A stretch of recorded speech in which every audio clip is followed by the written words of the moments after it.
दोस्तों कई बार ऐसा होता है कि ऐसा नहीं कि 10 साल का रिलेशनशिप हो तभी इमोशनल अटैचमेंट हो। कई बार 1 महीने के रिलेशनशिप में भी इमोशनल अटैचमेंट हो जाता है।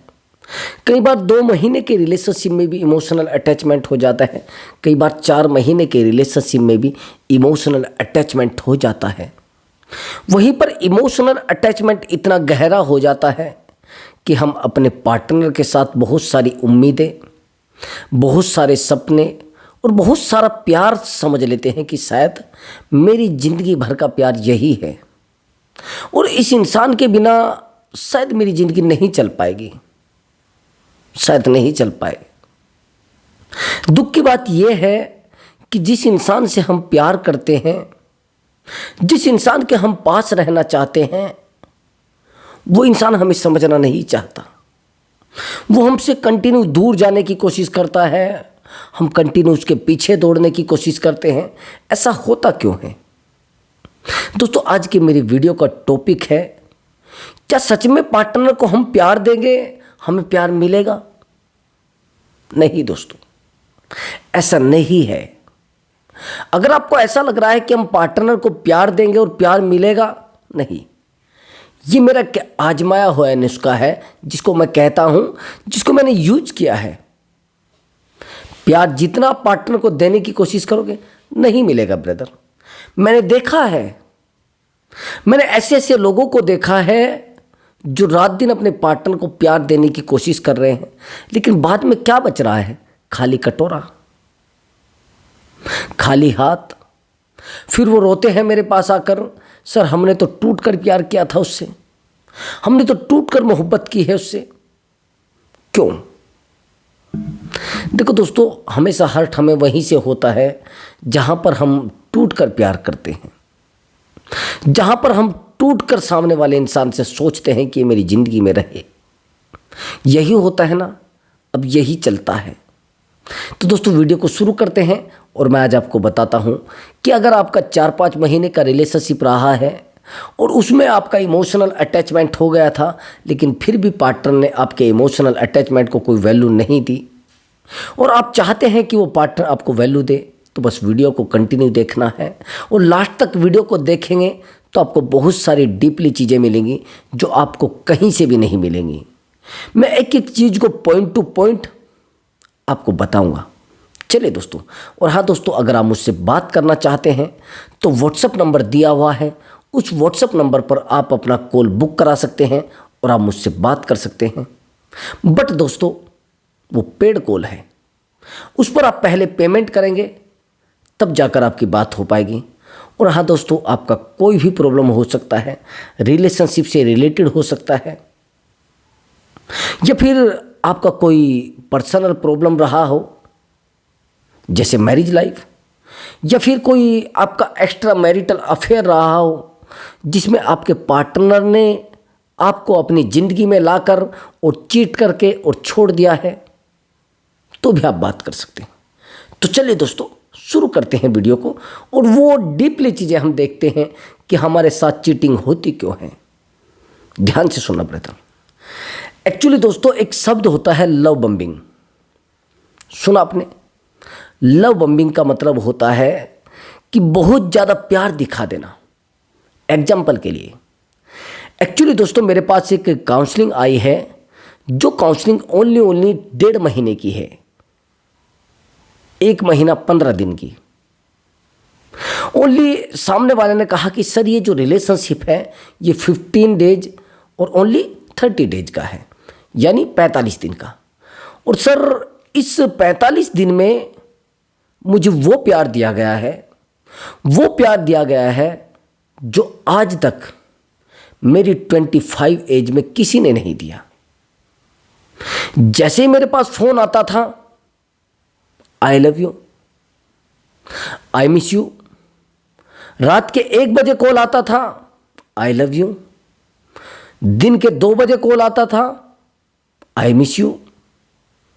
मैंने हर वो चीजें की जो मैं नहीं सोच पाता था, मैंने हर वो तरीका अपनाया जो मैं नहीं सोच पाता था, लेकिन सामने वाले इंसान की तरफ से इतना एफर्ट लगाना, इतना प्यार करना और इतना डीपली रिश्ते में जाना मुझे समझ में नहीं आ रहा था। एक बार मिलने के बाद सामने वाला इंसान मुझे कहने लगा, मैं आपको बहुत मिस करती हूँ, मुझे बहुत अच्छा लगा है आपके साथ रहेगा, मुझे बहुत अच्छे लगे हैं आप। सर मेरे पहला ही मुलाकात उससे थी, पहली मीटिंग थी, लेकिन सर ऐसे कैसे हो सकता है? मुझे लगा कि मैं सच में इतना सुंदर हूँ, लेकिन ऐसा नहीं है। मुझे आज लग रहा है कि मैं सुंदर हूँ ही नहीं। मेरा मजाक उड़ाया गया था, मेरे साथ मजाक की गई थी। ऐसा है क्या? अगर आपको ऐसा लग रहा है तो 100% ऐसा ही है। अभी ध्यान से सुनना, लव बम्बिंग होती क्या है? एक्चुअली एक प्रोसेस होता है, जिस प्रोसेस के तरीके से सामने वाला इंसान आपको अपनी लाइफ में लाने का तरीका बनाता है। ये प्रोसेस होता है, इसको रिलेशनशिप से जुड़ा हुआ एक प्रोसेस माना जाता है, लव बम्बिंग। इसमें पहले सामने वाला इंसान बहुत ज़्यादा प्यार आपको दिखाता है, बहुत ज़्यादा केयर आपको दिखाता है। वो दिखाएगा कि दुनिया की सबसे ज़्यादा केयर मैं आपकी करती हूँ, सबसे ज़्यादा दुनिया में मैं आपकी ही केयर करती हूँ। कमाल की बात, इस तरीके की केयर जिसको शायद आप भी ना समझ पाए। और केयर आप समझते हैं कितनी? एक एक मिनट के लिए पूछना कि खाना आपने खाया या नहीं खाया, कि पहले खाना खाओ फिर बात करना। बाबू आपने खाना खाया या नहीं खाया, आपने चाय पी या नहीं पी। एक एक बर्थडे को सेलिब्रेट करना, इसको क्या कहेंगे? लव बम्बिंग कहेंगे तो क्या कहेंगे? इसको लव बम्बिंग कहेंगे। अगर ऐसा आपके साथ हुआ है तो ब्रदर अपने आप को संभाल लीजिए। ये लव बम्बिंग है। कब रिश्ता खत्म हो जाए, कब टूट जाए, कब रहे कब ना रहे, कोई पता नहीं लगेगा। अब सामने वाला इंसान तो पहले ही एक रिलेशनशिप में है, आपको तो बस एंजॉय के लिए लाया गया है। ज़्यादातर ऐसा भी होता है, मैंने मोस्टली देखा है कि लोग आपके साथ एंजॉय करने के लिए आते हैं, कुछ टाइम के लिए मस्ती करने के लिए आते हैं, कुछ टाइम के लिए अपने आप को नहीं संभाल पाते। एक्चुअली वो चाहते हैं कि हमें कोई ऐसा इंसान मिले जिसके साथ हम एंजॉय कर सकें। टेम्पररी रिलेशनशिप में चाहते हैं और वो आपके साथ चले जाते हैं। और जब वो टेम्पररी रिलेशनशिप में आते हैं तो फिर आप देखते हैं कि यार ये तो बड़ा प्यार कर रहा है, क्योंकि उसको तो आपके साथ रहना ही नहीं होता है, वो तो टेम्पररी आया है ना। और आप उसको प्यार समझ लेते हैं। जहां पर वो किसी के लिए गेम है, वहीं पर वो किसी की जिंदगी बन जाता है। जैसे एग्जाम्पल के लिए समझना, मैं कल कहीं पर खड़ा हुआ था तो 2-4 बच्चे वहां पर बहुत खड़े थे, बहुत सारे वो खेल रहे थे। लेकिन खेलते ही खेलते उनके पास एक छोटा सा जो बच्चा था कुत्ते का, यानी जिसको बोलते हैं पपी, अब वो इधर उधर दौड़ रहा था। तो वो कभी दीवार पर चढ़ता फिर उतर जाता, फिर चढ़ता फिर उतर जाता, लेकिन वो बच्चे डंडा उठाते उसके पीछे दौड़ने लगते, वो फिर आगे भागता। अब उनको देख के फिर चिल्लाने लगता। अब बच्चे हंसी उड़ा रहे थे, बच्चे हंस रहे थे बार बार जोर जोर से। मैं देख रहा था ये हरकत उनकी, मैं कम से भी कम 15 मिनट देखता रहा। 15 मिनट तक उन बच्चों ने उस पपी के साथ, उस बच्चे के साथ, यानी जो कुत्ते का जो बच्चा था उसके साथ गेम किया। गेम समझना उसको। लेकिन कमाल की बात ये थी कि वो गेम आपको लग रहा था, लेकिन उस जो पपी था उसके लिए उसकी जान पर आ रही थी। वो समझ चुका था कि यार ये मुझे छोड़ने वाले नहीं है, ये तो परेशान किए जा रहे हैं, ये तो रुलाए जा रहे हैं। वो चिल्लाने लगा, बहुत चिल्ला रहा था। मैं उन बच्चों के पास पहुंचा तो मैंने उसको छुड़ाया उनसे। तो जैसे ही मैंने उस बच्चे को पकड़ा, उस पपी को पकड़ा, तो मुझे ऐसा लग रहा था कि शायद ये बहुत डरा हुआ है, ये सहमा हुआ है और इसे केयर की नीड है। मैंने 2 मिनट देखी, मैंने उसको केयर किया 2-4 मिनट के लिए, उसको छोड़ दिया। उसके बाद वो इतना खुश था, इतना खुश था, बहुत ज़्यादा। जहाँ पर वो मस्ती कर रहे थे वहीं पर किसी की जान पर बन गई थी। कुछ लोग हमारे साथ वैसा ही करते हैं, वो अपने एंजॉय के लिए हमारे साथ आते हैं, वहीं पर हम उसे अपनी जान पर ले लेते हैं। हमारी तो जान पर आ जाती है ना जब वो छोड़कर जाता है, हमें तो उससे अटैचमेंट हो जाता है ना। अब वो तो गेम खेलने के लिए आया है। मैं बार बार सबको क्यों बोलता हूं कि भैया आप किसी के साथ अगर रह रहे हो तो भैया किसी के दिल से मत खेलिए, वो भी किसी का बेटा है। कई बार ऐसा भी हो जाता है, लोग सुसाइड तक आ जाते हैं इन मामलों में, चांसेस होते हैं। लेकिन अगर कोई इंसान सुसाइड तक आ गया है तो दुनिया से अपनी आस छोड़ चुका है। लेकिन रही आपकी बात, आप क्यों अपना भैया उस इंसान के लिए, उस इंसान को रुलाने की कोशिश कर रहे हैं? प्लीज़ मेरी आपसे रिक्वेस्ट है, अगर किसी से रिश्ते में आए हैं तो सीधे सीधे आए, टेम्परेरी में ना आए, छोड़ दीजिए, नहीं तो आसानी से छूट जाएगा। कल डीपली रिलेशनशिप बन जाएगा, इमोशनली रिलेशनशिप बन जाएगा, दूसरे इंसान की जिंदगी खराब हो सकती है, दूसरा इंसान अकेला हो सकता है। रिश्ते बनाना और रिश्तों से दूर होना बड़ा मुश्किल है। रिश्ते बनाना बड़ा आसान है, लेकिन उनसे जब दूर आप होते हैं ना तो चिल्लाना पड़ता है, रोना पड़ता है, अपनी सांसों को थामना होता है। ब्रेकअप का दर्द इतना गहरा होता है, जिस दर्द को सहन कर पाना बड़ा मुश्किल होता है, बड़ा मुश्किल होता है ब्रदर, बहुत मुश्किल होता है।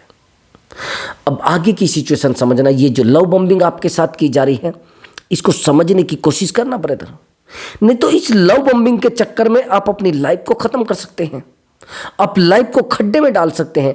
आप एजुकेशन ले रहे हैं या नहीं ले रहे हैं, या एजुकेशन आप लेना चाह रहे हैं, बेहतर है लव बम्बिंग के चक्कर में मत पड़ना। लोग लव बम्बिंग कर रहे हैं और आपके साथ गेम कर रहे हैं। बस मेरा यही आपसे मेरी रिक्वेस्ट है, इन चीज़ों को समझ लेना, नहीं समझेंगे। अब दूसरा और इंपॉर्टेंट पॉइंट, डार्क साइकोलॉजी। जब रिश्तों को बनाया जाता है ना, डार्क साइकोलॉजी का सबसे ज़्यादा यूज किया जाता है, सबसे ज़्यादा यूज किया जाता है। डार्क साइकोलॉजी समझते हैं क्या होता है? अंधेरा। मेरे पास एक कॉल आई है बिहार से, और कमाल की बात यह है, ये जो लड़की है ये थोड़ी अशिक्षित है, अनपढ़ है, अनएजुकेटेड जिसको कहते हैं, अनपढ़ है। इसके पास एक कॉल आता है बाहर से, आउट ऑफ इंडिया। लेकिन इसका जो संपर्क हुआ है उस बंदे से, वो सोशल मीडिया से हुआ, इंस्टाग्राम से।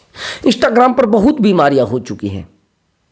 इंस्टाग्राम पर इतनी बीमारियां हैं, इतनी बीमारियां हैं, इतनी बीमारियां हैं कि आपको कौन सी बीमारी पकड़ ले आपको ही पता नहीं लगेगा, और किस समय पकड़ ले आपको पता नहीं लगेगा।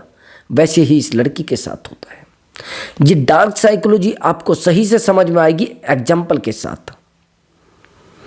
इसने मुझे बताया कि सर एक्चुअली मैं एक लड़के के संपर्क में हूँ और बहुत ज़्यादा हूँ, मैं बहुत गरीब लड़की हूँ, और मेरे पास जिस लड़के का कॉल आता है वो आउट ऑफ कंट्री रहता है, वो इंडिया से बाहर रहता है, लेकिन वो रहने वाला इंडिया का ही है। मेरे पास उसका कॉल आता है, वो मुझे बहुत प्यार करता है और टूट कर प्यार करता है, लेकिन सर अभी उसका नंबर 10 दिन से बंद है। मैंने कहा तो क्या हुआ? कि सर मैं तो उससे प्यार करती हूँ ना, इमोशनल अटैचमेंट मेरा है। मैंने कहा फिर? कि सर मैं आपको कुछ बताना चाहती हूँ, मेरे साथ बहुत बुरा हुआ है। मैंने कहा बताइए क्या हुआ है?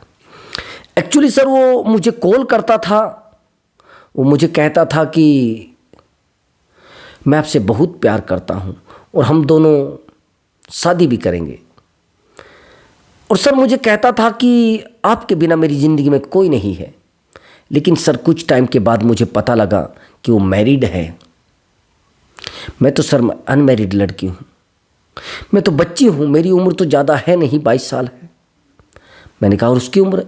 कि सर उसकी 35 एज है। और सर वो मैरिड भी है। चलो सर मुझे एज का इशू नहीं था, इशू था सबसे बड़ा जो वो मैरिड था और मेरे साथ जो धोखा हुआ है। मैंने कहा कैसे? उसने कहा कि सर मैं उससे वीडियो कॉल पर बात करती थी। एक दिन बीता, 2 दिन बीता, 1 महीना बीता, 2 महीने बीते। 2 महीने बाद जब हमारी बात सही से होने लगी तो सर वो मुझे वीडियो कॉल करता था और वीडियो कॉल करने के बाद मुझे कहता था कि आप मुझे न्यूड वीडियो कॉल करिए। यानी मुझे बार बार बोलता था कि आप अपने कपड़े उतारिए। और सर मैं ऐसा करती थी। दुख की बात यह है सर कि मैं कंटिन्यू करती गई। कई बार तो इतना भी बुरा लगा मुझे सर, यहां तक कि मुझे बोला गया कि आप मुझे अपने प्राइवेट पार्ट की वीडियो बनाकर भेजो। आप समझ रहे हैं मैं को क्या बता रहा हूं। जब ये चीज़ बोली गई तो सर ये चीज़ें कंटिन्यू होने लगी। एक दिन नहीं, कंटिन्यू लगने लगी। और सर मुझे भी उससे बात करने की आदत हो गई, उसको मुझसे बात करने की आदत हो गई। हम दोनों में जो रिलेशनशिप है वो परवान चढ़ने लगा।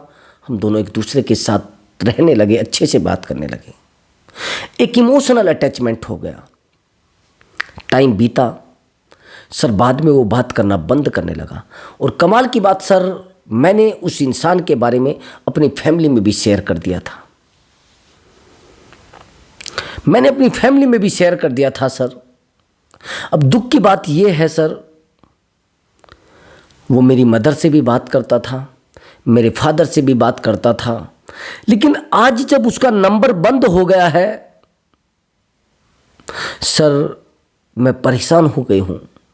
मेरे फादर बार बार मुझसे पूछते हैं कि वो लड़का कब आएगा, हमें आपकी शादी करनी है उससे। मेरी मदर बार बार मुझसे सवाल करती है कि वो लड़का कब आएगा, हमें शादी करनी है आपकी उससे। सर मैं परेशान हूं सर। अब तो काफ़ी टाइम बीत चुका है, उसने अपना नंबर ही बंद कर दिया है। मैं दुखी हूं सर। अब ये जो चीज़ें हैं, मैंने कहा ऐसा हुआ क्यों है कि सर जब मैं उसको बोलती थी नहीं नहीं ऐसा नहीं, सब शादी के बाद हो जाएगा, तो सर वो मुझे कहता था कि इसका मतलब आप मुझे प्यार नहीं करते हो, इसका मतलब आपको मैं अच्छा नहीं लगता हूं। ये प्यार ही तो है। इसका मतलब आप मुझे प्यार नहीं करते हो। ये होती है डार्क साइकोलॉजी। आया समझ में? ये डार्क साइकोलॉजी होती है। इसके पीछे का सच बहुत ही कम लोग जानते हैं। ये सामने वाले को मैनेज करने के शब्द होते हैं। इसका मतलब आप मुझे प्यार नहीं करते हो। अरे भैया प्यार करते हैं, लेकिन कहां तक करते हैं ये तो सीमित है ना। आपको फिजिकल होना है, देखिए फिजिकल होना बहुत आसान है, बहुत बड़ी बात नहीं है। लेकिन वहीं पर इमोशनल अटैचमेंट हो जाना किसी से, आप अपने आप को नहीं बचा पाओगे। आपके अंदर एक भी जिसे कहते हैं, एक भी अक्षण नहीं बचेगा जब आप रोएंगे नहीं। इमोशनल अटैचमेंट की मैं इतनी वीडियो बना चुका हूं, इतनी वीडियो बना चुका हूं और इतनी काउंसलिंग कर चुका हूं, आप हैरान हो जाएंगे। मेरे पास 65 एज तक के इमोशनल अटैचमेंट हैं। मेरे पास 59 एज तक के इमोशनल अटैचमेंट हैं। मेरे पास 57 तक के इमोशनल अटैचमेंट हैं। लेकिन जिंदा है, जिंदा लाश है। मैं सच बता रहा हूं आपको। इसलिए इमोशनल अटैचमेंट में अगर आप 1 महीने में आ रहे हैं, 1 साल में आ रहे हैं या बर्बादी में आ रहे हैं, तो भैया बहुत गलत। इन दोनों साइकोलॉजी को अपने दिमाग में बिठा लेना, रास्ते नहीं मिलेंगे भागने के, और भाग भी नहीं पाएंगे। दुख की बात यह है कि आपके पास कुछ बचेगा ही नहीं, आपके पास कुछ टिकेगा ही नहीं। बर्बादी के सिवा एक भी रास्ता आपके पास नहीं होगा। इससे भी बड़ी प्रॉब्लम यह है कि आप प्यार में तो पड़ जाएंगे लेकिन उससे निकल नहीं पाएंगे। इसलिए मैं बार बार कह रहा हूं कि आप एंजॉय कर रहे हैं, कोई मुश्किल नहीं, आप फिजिकल हो गए हैं, कोई मुश्किल नहीं, लेकिन अगर आपका किसी से इमोशनल अटैचमेंट हो गया है, खड्डे में भैया। मैं कहता हूं कि कोई मुझसे 1,000 रुपये ले जाए, कोई मुश्किल नहीं, कोई 10,000 ले जाए, कोई मुश्किल नहीं, कोई 1,00,000 ले जाए, कोई मुश्किल नहीं, लेकिन अगर कोई मुझसे इमोशनल अटैचमेंट रख के और चला जाए, भैया उससे बड़ा दर्द मेरे लिए नहीं है। मैं बार बार सबको कहता हूं कि कोई फिजिकल हो जाए, कोई मुश्किल नहीं, कोई फाइनेंशियल आपको हर्ट कर जाए, कोई मुश्किल नहीं, लेकिन इमोशनली अगर आपको कोई हर्ट कर गया, आपके पास कोई रास्ता नहीं बचेगा बचने का। आया समझ में? कोई रास्ता कहीं से कहीं तक भी नहीं बचेगा। फिजिकल होना मैंने कहा आसान है, फिजिकल अटैचमेंट से निकलना बड़ा आसान है। मुझे बहुत सारे लोग ऐसे कहते हैं कि सर हमारा जो अटैचमेंट है वो 1200 किलोमीटर है जिस इंसान से है। मैंने कहा तो फिजिकल कितने दिन पहले हुए थे? कि सर 2 साल हो गए। मैंने कहा तो फिर क्या दिक्कत है, छोड़ दो उसको। कि नहीं सर, मैं उससे बात करता हूं, उससे मेरा इतना अटैचमेंट है, अगर उसका 10 दिन तक मैसेज नहीं आया तो मैं खाना नहीं खा पाऊंगा। इसे क्या कहे, क्या कहेंगे? इसे कहेंगे इमोशनल अटैचमेंट। और इमोशनल अटैचमेंट दुनिया का सबसे गहरा अटैचमेंट माना जाता है। बार बार मैं यही कह रहा हूं, मैं फोर्स क्यों करता हूं? इमोशनल अटैचमेंट अगर किसी से आपने बनाया है तो आपका पार्टनर आपसे दूर नहीं जा पाएगा। बस सबसे ज़्यादा फोकस करना है रिश्ते में रहने के लिए इमोशनल अटैचमेंट पर। सबसे ज़्यादा प्यार करना है इमोशनल अटैचमेंट से। सबसे ज़्यादा गति देनी है इमोशनल अटैचमेंट को। सबसे ज़्यादा अपने आप में सबसे ज़्यादा जो स्ट्रोंग एक्टिविटी है रिलेशनशिप की, प्यार की, इमोशनल अटैचमेंट। गुस्सा कुछ नहीं, प्रेम कुछ नहीं, अटैचमेंट सबसे ज़्यादा खराब। एक और एक्टिविटी मैं आपको बता देता हूं, अगर ऐसा हुआ है, आदत मोहब्बत से ज़्यादा खतरनाक होती है। आया समझ में मैंने क्या बोला है? आदत मोहब्बत से ज़्यादा खतरनाक होती है। मोहब्बत आपको सुकून देती है, लेकिन आदत सुकून छीन लेती है। कैसे? अगर आपको किसी से मोहब्बत हो गई तो आपके चेहरे पर हमेशा मुस्कुराहट रहेगी, आपका चेहरा खिल जाएगा ब्रदर, आपके चेहरे पर रौनक आ जाएगी। लेकिन अगर आपको किसी से बात करने की आदत पड़ गई, हो गया पानी, हो गया बेड़ा पार भैया, फिर आपके पास कुछ नहीं बचता है। नहीं समझ में आया? अगर आपको किसी से बात करने की आदत है तो ये आदत और आपके जीवन की आदत दोनों बराबर है। आपका जीवन एक तरफ और किसी से बात करने की आदत एक तरफ, आपका जीवन वो आदत बन जाती है। इसलिए मैं बार बार कहता हूं, किसी से बात करने की आदत मत डालिए। आदत डालनी है मोहब्बत की डालो, आदत डालनी है प्यार की डालो, आदत डालनी है अपनेपन की डालो। लेकिन ये जो दर्द और ये दुखड़ा आप रो रहे हैं, इस दुखड़े को कैसे भी करके रोक लीजिए। और डार्क साइकोलॉजी समझने की कोशिश करो, लव बम्बिंग समझने की कोशिश करो। ये दोनों आपके लिए खतरनाक हो सकती हैं। लोग 1-1 महीने के अटैचमेंट में अपने आप को जीरो कर लेते हैं, 2-2 महीने के अटैचमेंट में अपने आप को जीरो कर लेते हैं। मेरे पास आता है कॉल, जिसने 1 महीने के अंदर 20 लाख रुपए दे दिए हैं। क्या है वो इमोशनल अटैचमेंट ही तो है। क्या है वो डार्क साइकोलॉजी तो है। क्या है वो लव बम्बिंग ही तो है। और क्या है वो माइंड गेम है ब्रदर। दोस्तों मिलता हूं मैं अगली वीडियो में एक नए टॉपिक के साथ और एक बेहतर ट्रिक के साथ। दोस्तों नमस्कार दोस्तों।